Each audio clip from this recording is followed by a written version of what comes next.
who will be taking us through the presentation. We sincerely apologize for the inconveniences you experienced while trying to join us for this launch. This is actually due to some technical glitch which we had with the Zoom platform. We, however, intend to make this launch an interesting experience for you all. The presentation will be focused on 1. An overview of the study into the debtor paradigm, the outcome of the study, and the opportunities inherent in adopting a new approach. We will thereafter take you through a tour of the Debtors Africa website and the toolkits available for subscribers and contributors. We sincerely intend to keep to time and will devote time for questions using the various social media platforms. Just ensure to make use of the hashtag Debtors Africa Launch. At the end of the 1-hour launch, and if time does not permit us to answer your question, we will definitely ensure to respond to you directly. All you just need to do is send an email to info@debtorsafrica.com. We now invite the managing editor for ProShare Nigeria Limited, who was a technical partner in producing the report, to present an overview of the report.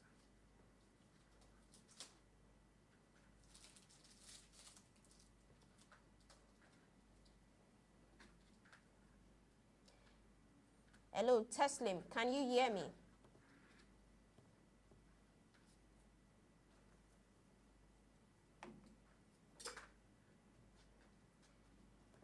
Hello, Teslim.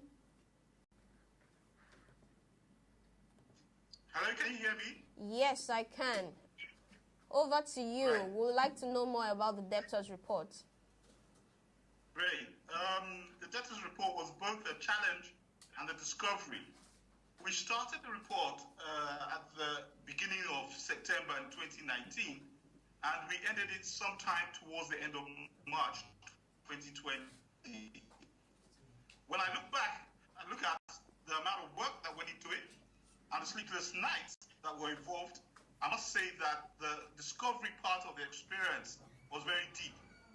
The report involved analysis of 16 banks, 11 regulators, 3 credit bureaus, 2 law enforcement agencies, 10 debt recovery firms and asset management partners, as well as EDs and MDs of a variety of critical institutions. The report also involved 8 leading institutions, as well as 10 key stakeholders from financial and regulatory, and that it involved 150 charts, 24 tables, 10 illustrations, and we had to go over ultimately, we reduced the analysis from the newspapers to about 30 newspapers. The newspaper clippings are also featured in the report itself. And that shows that this analysis has been ongoing for about 10 years. We've done very critical reviews of articles that started from 2011. So that tells you that the issue of addressing the debtor dilemma in Nigeria didn't start today. It's been a long and winding journey. But the report basically tried to look at the journey and see how we can take some nuggets of wisdom from our past experiences and see if we can snowball into a new paradigm. The new paradigm we'll be discussing quite soon is very interesting. It's interesting in the sense that within a time where we're talking about social distancing and we're talking about COVID-19, we're talking also about a new digital reality as it affects debt and bank lending generally. Now, I want to continue to talk about some of the key discoveries during our analysis of the debtor situation in Nigeria. One of the key things that we've discovered was that there is obviously a need for a new approach, a new way of seeing things. We need to move away from the way we had done things in the past. Now, what does that mean? It means that we can no longer accept the situation that we considered after a lot of debate, the tyranny of the debtor over the lender. Now, how is this critical? It is critical in the sense that the more the lender asserts itself as an institution for creating credit in the local money market, the better the financial system is, the faster economies can grow. And more importantly, the better the whole society is through the creation of value. Now, the report, especially on page 181, looks deeply at this new debtor management framework. It's in the old framework, one of the things we saw was that you had the lender, you had the borrower, and then you had what we call credit bureaus. Now, the credit bureaus were involved in assessing the credit worthiness of individual creditors, whether they're institutional or individual. Now, that was good. That was a good start. It was a good addition to the credit process. However, beyond that, how do you tackle the issue of somebody has been evaluated, approved for credit, he gets the loan, and he uses the money, but he doesn't pay back? Now, that's a whole new, different problem entirely from the issue of, oh, can I assess his credit worthiness? At that point in time, yes, he was credit worthy, but systematically, he decided to default. Now, that speaks to a character that you're not likely to see within the context of the overall past. But we could give you insight into the credit habits of this particular individual, this particular institution. All you need to do is to go into a digital register. Now, you get into the digital register, you start seeing how that individual has performed over time. Okay, so that for us was very crucial to establishing a new paradigm. But we'll talk about that later also. Now, another aspect of the report was transparency. Now, transparency speaks to both the lender and the borrower. Because is the lender transparent when he provides credit? And if he is, can he ascertain that the person he's given the credit to is transparent in his transactions? Let me flip a bit and get into a little bit of history. In 2001, Jeffrey Lacker of the Federal Reserve Board of Richmond in the United States of America wrote a brilliant article. The article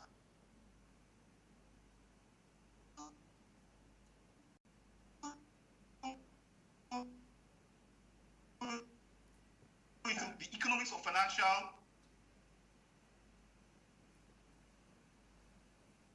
to opt out. Now, what did it report?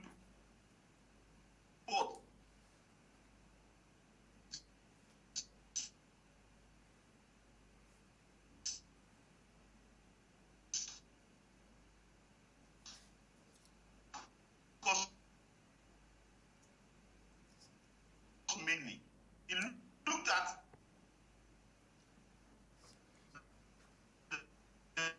Hello, Teslim. Hello, Teslim, we are losing you. Hello.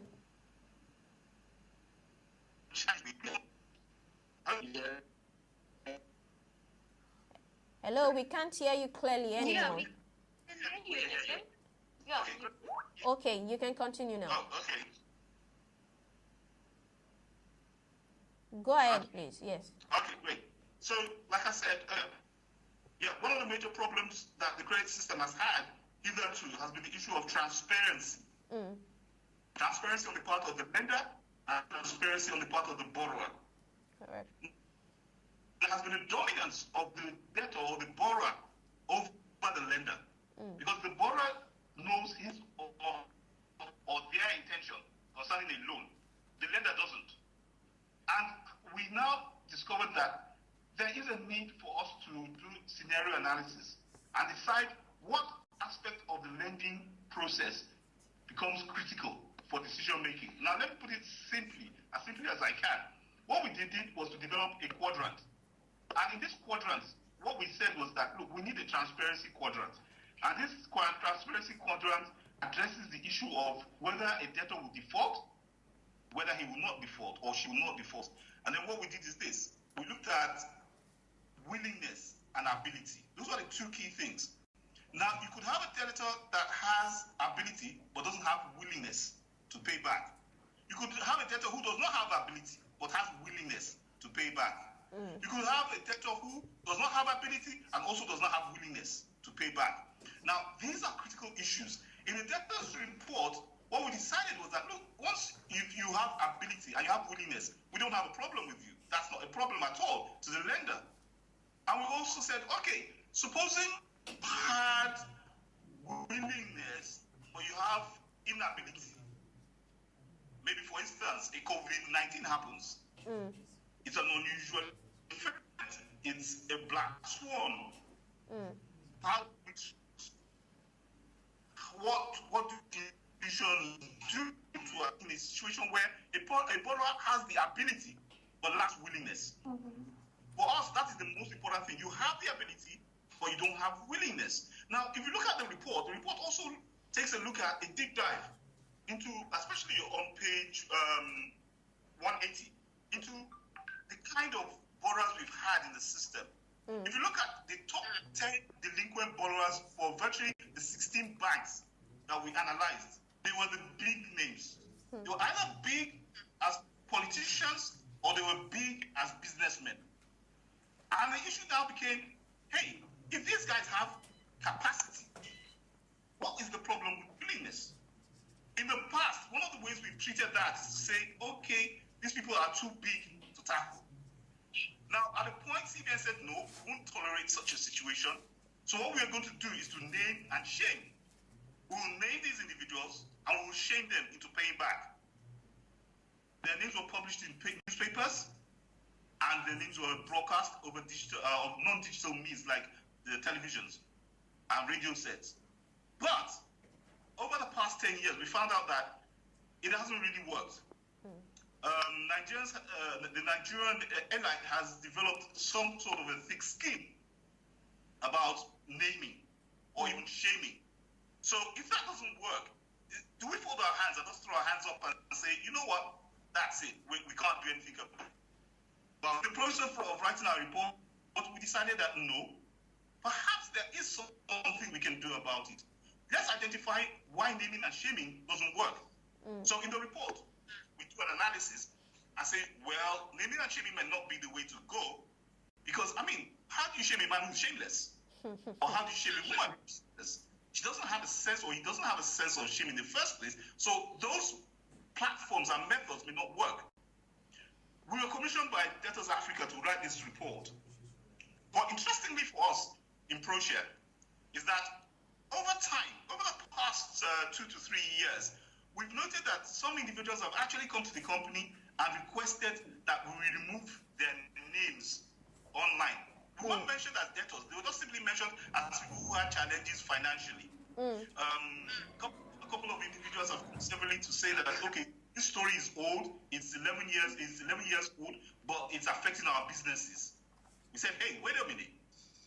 This story, we had even forgotten that we wrote the story, but it's still having impact on people's ability to borrow money, people's ability to enter into partnerships, people's ability to move on with their businesses, to grow those businesses, to scale them up. We said there seems to be something here. If individuals realize that the digital platform is a powerful tool for ensuring that they cannot go on with their businesses or expand their businesses, or they could not access credit because of an article that had been written in the past, then there seems to be a window of at least showing that control can be placed on their decisions concerning not respecting loan contracts. So what did we do? We said, okay, fine, this is an interesting aspect of the business.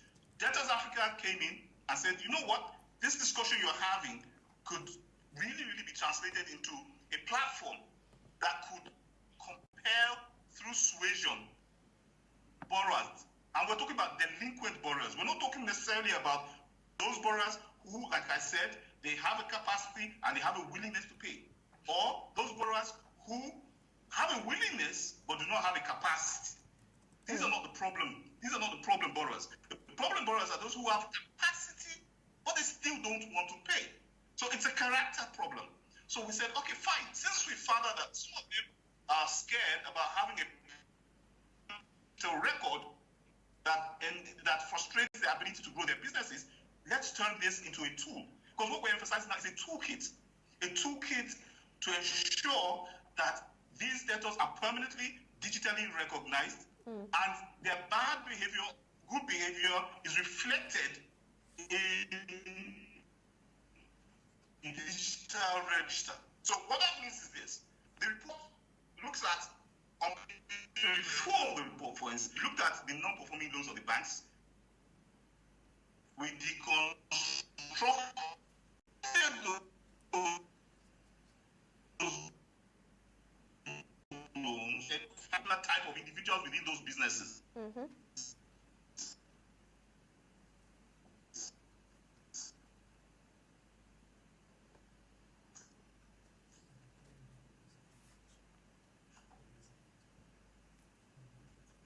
Now, with that kind of information,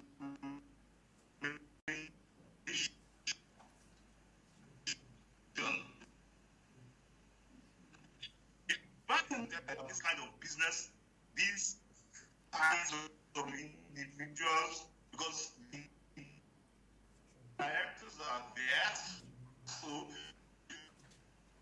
you can look at the directors, see the direction look at. Now, for very intriguing to me, as well as the team, was the issue of bankruptcy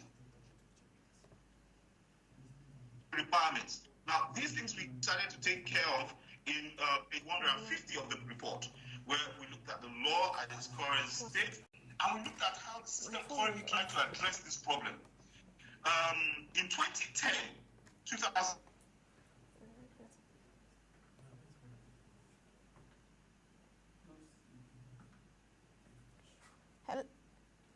Hello, Teslim. 10, and it's central bank of an institution that was supposed to be in the system and showing that all those bad debts that banks had and which he bought from.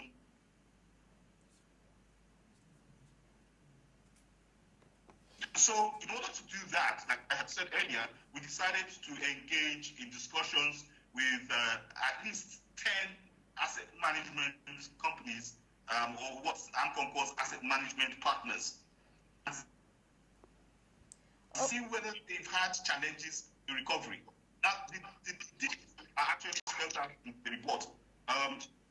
So those who report will definitely see those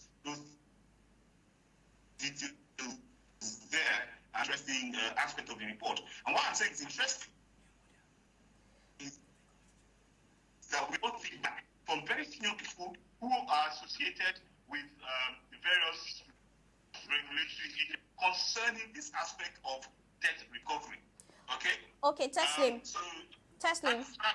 That's what I would like to say now. Okay, just quick one before we dive into the tour of the platform right now. Can you quickly give us your findings and opinion on the concern about public disclosure of delinquent debtors' name, and as it relates to the breach of privacy and consumer protection laws? What were your findings, and what's your opinion regarding that? Okay, great. That's a great question, Grace. That's really a great question. Now, let me just put it in this context. If you allow greater privacy in the system, there's a tendency for what economists prefer to call asymmetric information. What it means that is basically, it's a big word that is very simple actually. It means that two sets of people doing business together have two types of information. The lender has one set of information, and then the borrower has another set of information. More often than not, the borrower's information is superior to that of the lender. Because the borrower knows the business, he knows the state of the business, and the lender does not. Okay? So when you allow privacy, you increase the cost to the system. Because the lender does not know the risk he's carrying. At any particular point in time, his risk assessment is not dynamic enough to understand what the lender, what the borrower is doing. So that's one aspect of privacy. Do you allow a borrower to keep his affairs private or secret?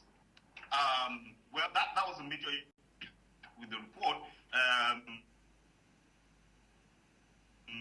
And we discussed with at least 10 legal advisors or specialists, and the general opinion is that the borrower has a right to privacy to the extent that he does not default on his loan. Now, when he defaults on his loan, he therefore has waived the right to enjoy privacy in terms of disclosure of the status of the debt. Other institutions that we thought would be very to this job, positive was that that it is important for us to have a robust credit system and have a robust because them could be enormous. Already, like AMCON had to pay 1.7 trillion to bail out 2010. The face value of that amount currently 6 trillion naira. Granted, AMCON has built a sinking fund to the tune of 1.1 trillion naira, which means that we're not doing badly by banks actually taking a portion of their asset size and putting it into a sinking fund. But it is not, that is not coming from repayment. It's coming from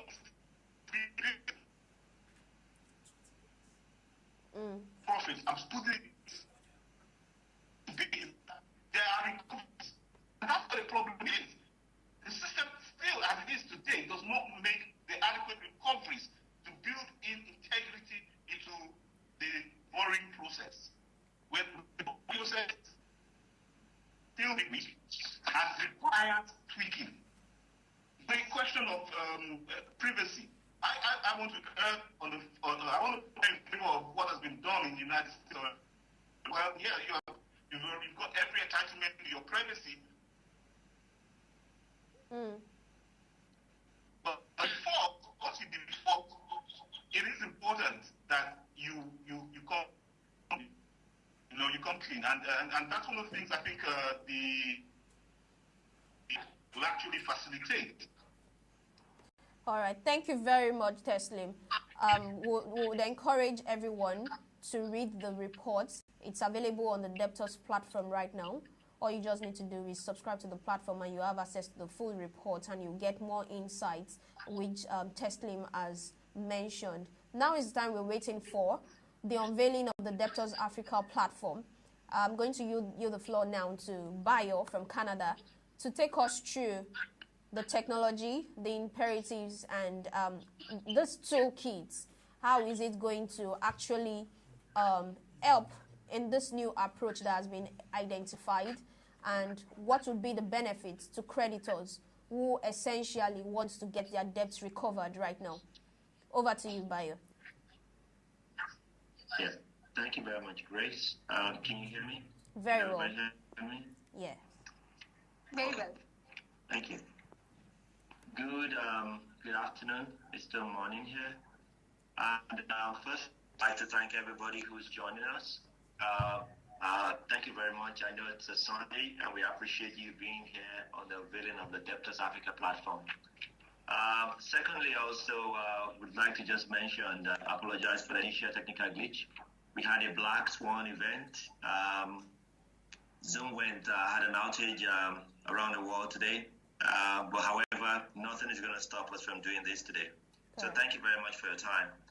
I would love to, as you can see the screen, I'd like to walk you through some key features of Debtors Africa. And as Teslim has mentioned, he's given the business case reason why this is actually paramount. And what I want to speak about is two things. First of all, what is Debtors Africa and how does it work? Firstly, Debtors Africa It's a platform that the Canadian arm of this team that developed this looked at to say it's a platform to enable the identification and tracking by people who are in default status. And I'm going to walk you through a quick overview of how it works. And I'm sure by the time most of you are logging in, you have the same experience as well. Our goal when we designed this site was an ease of use. And I'll just start right now. So for the most part, you log into debtorsafrica.com. You can search using any character. We made it simple. You don't even need to type anything. Just if you know the name or the director, you can click in and click on search.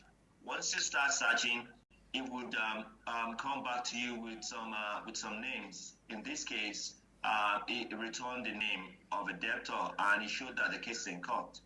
It will move you on to a place to register. I'll just slow down here. And once you get in there, if you're not a registered user, it would ask you to register. And it will take you to a registration page. It's a very simple form to fill out. It should take you a few seconds or minutes. You have a standard registration form. You enter your name. You have an option to either go into either an individual or a premium subscription. Now, as part of our opening EP, we are making everything free for everybody to have it used and enjoyed. Our user today is Mr. James Bond. Obviously, or anybody. You put in your email address, which is important for us, and also the number. And because of time, you put in your address.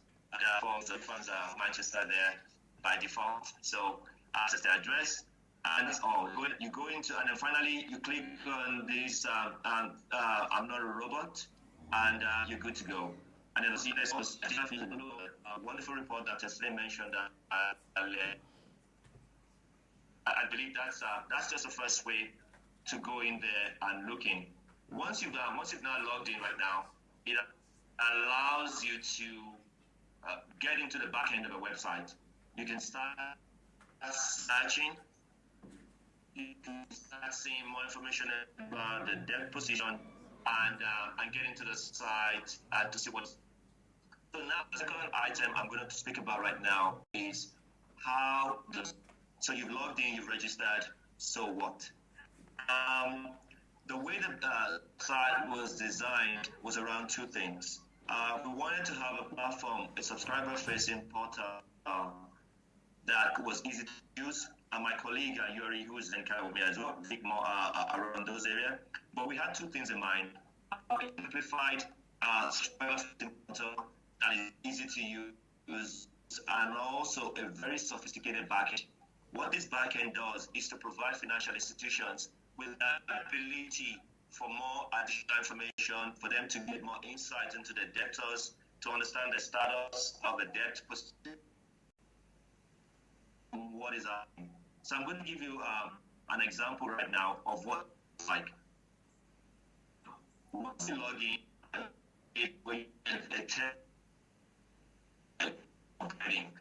so they're in. We're going to log in there, and once you log in, I'll move so we can move. And once you log the website, you start searching.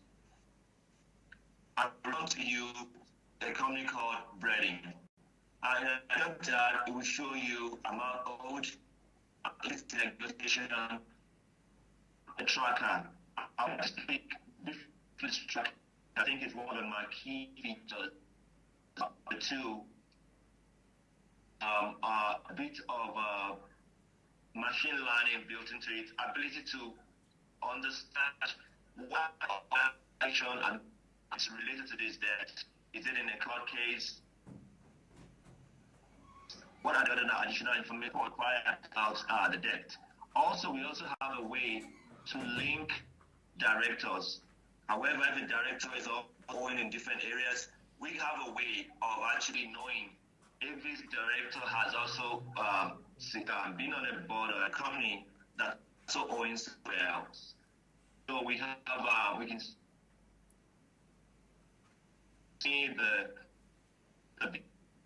if you click on that, I'll further more information. I'll pause to show, has there been repayment in the past? It will let you know. Are there any court cases right now that are pending? It will let you know about that as well. Also, it gives you an idea about the directors, and what is interesting here, apparently, is also a director on 3, actually also owing. This ability that it's just on. And the power of this tool is that it allows to pull in information from various sources and ensure there's a holistic what exactly is happening as well. Without further chance to download any documents right here, you can preview that. I mean, it becomes a one-stop shop for we've now done it more finite and was to narrow down not just on the company who is holding that debt position. However, we went further to say what industry do they belong to, which is important as well, because when you're making to the same point earlier on, when you're having a risk, when you're reviewing the risk, it is not only important to review the risk from a company standpoint, but it's important to review the risk from a industry standpoint, enterprise and the industry as well. And so this tool allows you to look at that and say, well, how are people indebted in this industry? What's the debt position in this industry like? So that gives a bank a good idea. So in this case, we have these 3 companies, and you can see how they're related based on just one data point we have. We can actually track multiple items, multiple industries, multiple data, all with one single click of a button. And I think that's the power behind the tool that the back end has been well thought through, has been, we've talked about all eventualities, what the issues and requirements the bank or the financial sector as a whole will right now. So as you go further on, you can click onto this and you can get information that are impossible to get, even though you have access to a bank. But this one gives you a holistic picture beyond what you're capable of seeing right now. We can go into repayment progress. We can see what those people do. Who are the directors? I'll probably like to go back here and just point out something right now. This tool allows us to map all the different directors and identify where they are, which company they are as well. So we can do that as well. And finally, I'll go through the last case. In terms of contributors, people who are contributing to this right now, what do they get right now? I'll go there. So in the back office, we have a lot of information as well we share. There's a lot of detail built into this. There's a lot of data points. We have decided that the best approach to start tracking things is also being able to identify patterns, because patterns tells you a lot about people's behavior, anticipates their actions as well. So we have a back office that allows you to review massive amounts of data and make sense of them as well. So these are areas, these are additional features that are in the tool to allow the contributors to see more. Now, contributors are going to be more in the financial sector, but also in the front end, my colleague Reshu from the Indian office, she'll speak more about the subscriber, what are the benefits right now. And I'll move on to, I'm going to speak now right now about what are the other features we're going to be showing right now on the Debtors platform. So just give me a second while I move over and I share with you this information right now. So we've now gone through the tool. We've now seen how the tool works. One of the features I wanted to talk about are some of the key features we have on this tool from the contributor side. We wanted to let you know that we have an automated way of giving profile updates notification, and I'm going to give my colleague Yuri a few minutes to just quickly walk through some of the key features there, and just walk us through why this is a different and a game changer in the market today. Yuri, please. Hi, good morning, everybody, and good afternoon in Nigeria. So I would like to start with the profiling of the delinquent debtors. So the solution is built in such a way that if a director of a company is actually, or if his company is has a multiple accounts in different banks, and that particular bank is actually owing as well. So we have a way of linking all the debt to one single profile. Take, for example, let's say we have Bread Inc. With an account with Zenith Bank, for example, and the same Bread Inc. as well as an account in UBA.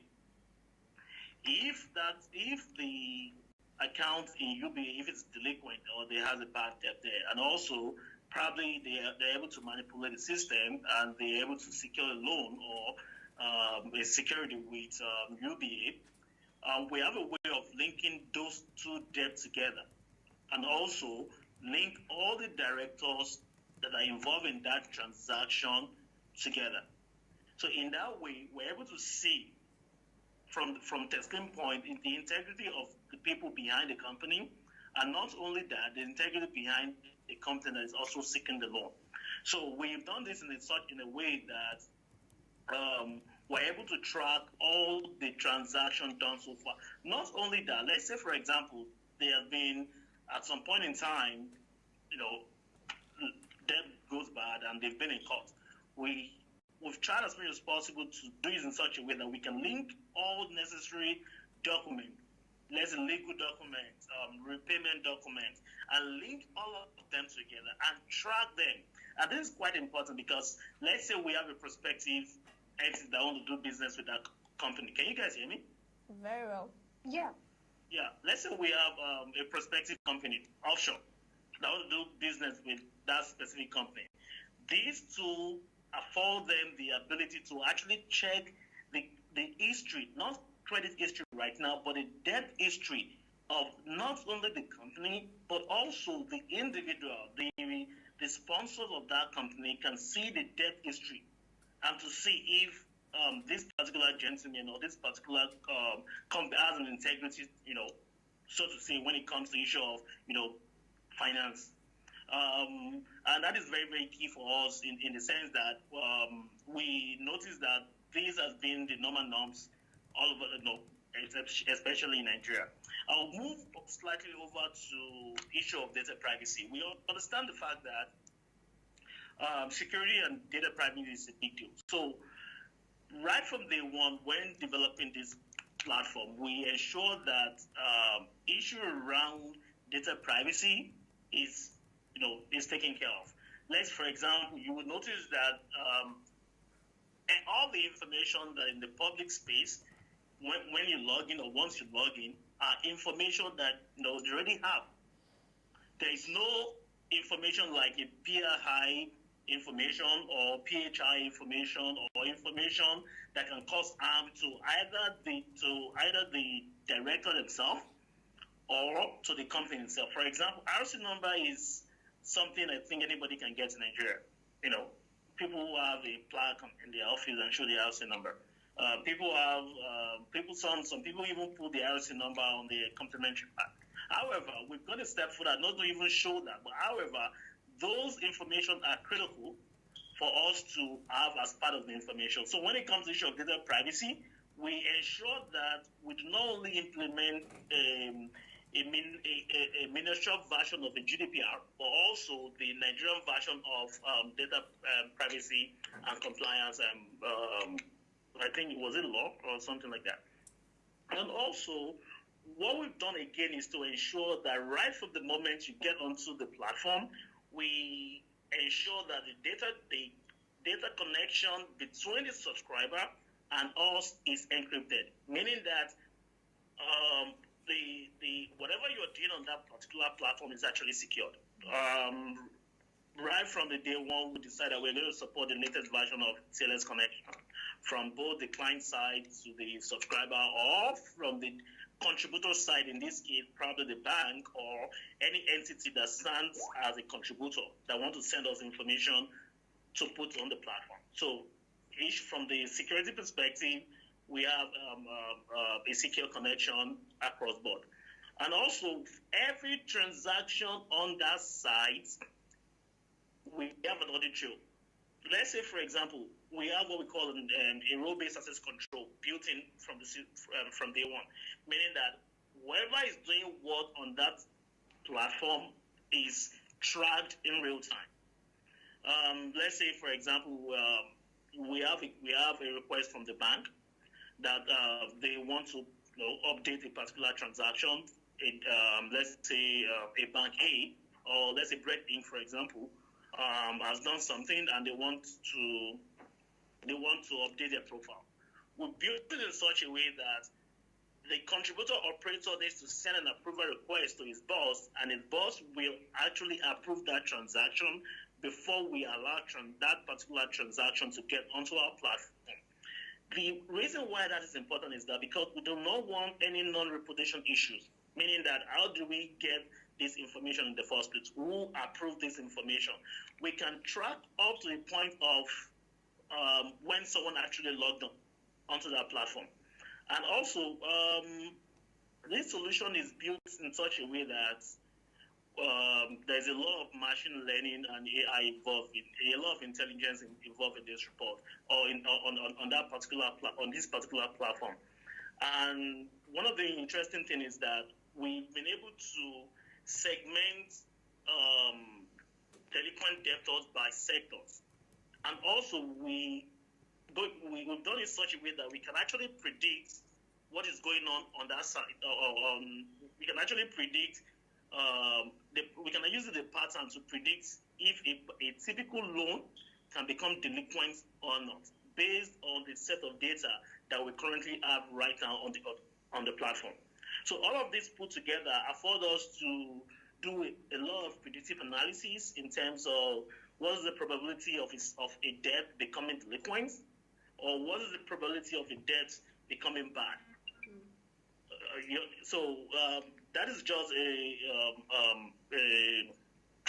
short overview of some of the key features we have on the site. Thank you very much, Bayo and Yuri. This is actually thought-provoking, and really now I want to Ratio, who has been part of many development initiatives geared towards solving problems in the Nigerian financial landscape, to share with us how users and contributors can benefit from using this platform. Essentially, the platform is one of that is really valuable, and we want people to see now how valuable this platform will be to them. Over to you, Ratio.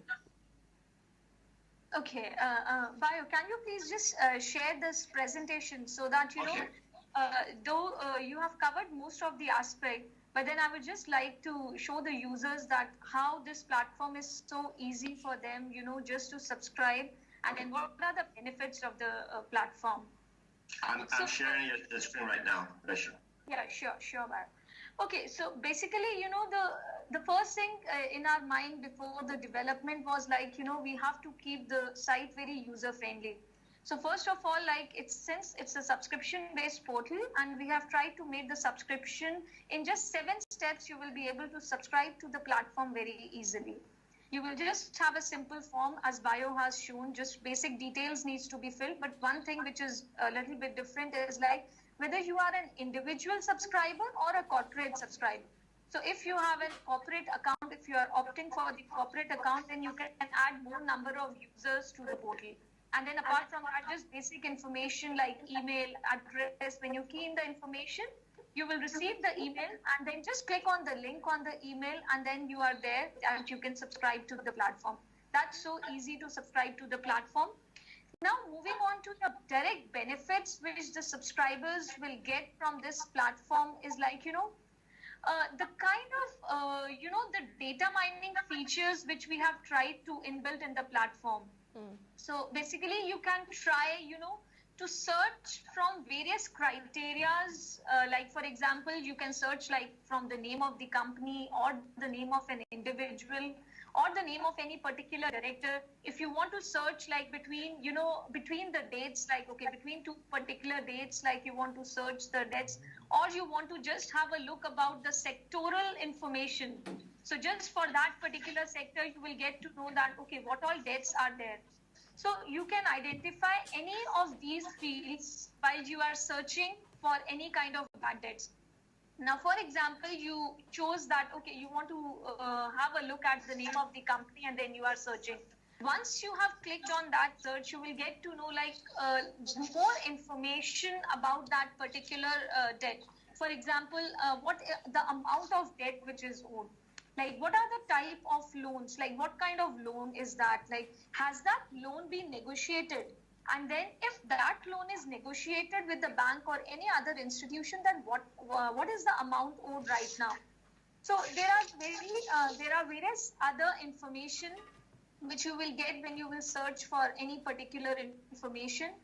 Then apart from this, when we drill down to that, like, that information, there are even like, repayment information is also there.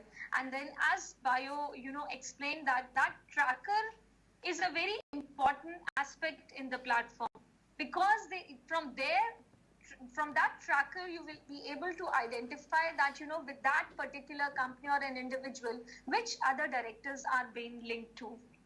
So that is related to, the benefits to the subscribers. And then, for example, in the portal right now, we have one contributor right now in our, pilot testing phase, which is Axis Bank for now. So we are already in touch with other contributors as well who wants to publish their own debtors data to this platform. So even if you want to become the contributor, it's very easy. You just click on the contributors button, which is there on the home page. Once you click on that contributors button, just very few simple details you have to fill it, like what's the name, your corporate email ID, your website address, and then our executive will get back to you. So, and another feature I think which none of us spoke about is about the delisting also. Now, this portal has a major feature. For example, me as an individual, I have identified my as a contributors under the contributors list as a bad debt under Zenith Bank. But I assume that I'm not going to the bank, or maybe there is some misunderstanding. I can just fill the delisting form, and then that my information or my company's name can be delisted from the platform. So I think that the benefits to the subscribers as well as the contributors.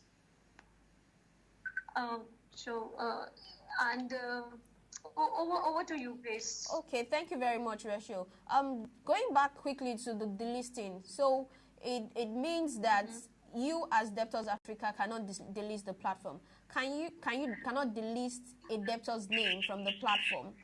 Can you quickly clarify that, how it works in terms of the delisting? Is it Debtors Africa or the contributors? Sure. No, see, everything as like, Yori and Bio discussed that, everything is automated. That does role in the process of delisting. We have no, control over the delisting. It is between the contributor who has contributed the name of the debtor, and along with that, the person who has applied for the delisting. So once you fill the form, those basically all the details will be directly sent to the contributor. And from there, they can clarify with the documents and with the amount owed and everything. So nothing is in the hands of Debtors Africa, Grace. Okay, thank you very much. Grace, if I may add to what Rashid said, Grace? Go ahead, please. If I may add to what Rashid said, when we have a concept of this platform, there was a rule where we wanted a chain of custody from when the data goes onto the platform, which is our onboarding process, and from when it gets removed, the offboarding or delisting, we have taken ourselves out of that loop. So we have made sure that we're not part of that loop. And the beauty is that we have a simple way, a series of steps whereby the bank, I believe you already mentioned that, have almost a 3-step process to verify the veracity, the fidelity, and the data integrity of what is being onto the site, because we don't want anyone who is not a debtor to be on there. So the bank itself, and it goes at the heart of the integrity of a bank itself. And I believe that if virtually every single bank that has integrity would definitely want to have be a contributor, because it shows their governance, that they are committed to transparency, that they demand kind of level of transparency to ensure that those kinds of loans are minimized and do not happen. And so that's what we've done right now, that we are a platform essentially, but we allow a very detailed, controlled ability to bring data on board, and also know that there will not be any scrupulous way to remove data and delist as well. You have to go through the right process. And so once you initiate the delisting as well, it will go through a reverse process where the banks reviews, understand the terms of negotiation, and either decides to delist or not delist. So we become a very neutral and transparent player or platform owner here, whereby we let the system work to its perfection. And any bank that ensure that embraces transparency would be more than very, very excited about a platform like this, and would have all their data on this platform as well. Thanks, Chris. All right. So just to speak to, as a follow-up to what Bayo said, we have what we call a zero trust policy on the platform, meaning that even if you, as a director of a particular company, initiate a request to delete your company or your name from the platform, that request, because we don't know you, that request goes to the bank that actually put your name as part of the debtors list. So that saying that the bank has to ensure that they confirm who you are and give us authorization to delist you by going to the platform and complete the delisting cycle before your name get off that list. Beyond that, Debtors Africa did not have any means of either initiating or removing a debtor's profile, either as a director or as a company from. All right, thank you very much, Harry. Can you also quickly speak to the relationship with credit bureaus? I can see there are credit bureaus listed on the platform. Can you quickly speak to that? Bayo, Yori, or Reshu? I can take that. Okay. We wanted to also, our role, the focus, I believe Tesleen set the stage properly, that this platform really is meant or focused entirely on a very unique set of entities. These are people that have their debt in a default status. So those people, they have it's mainly for like bad debt. So, but we also felt that as a platform owner, we want to help and embrace the whole life cycle of debt. And so we wanted to just share people who are also in the forefront of credit protection as well, and provide that information to people who may need to know about, in addition to debt as well, what are the credit worthiness of people they're dealing with? Because we are taking the issue from a different angle. The debtor has now become a default, that has gone into a default.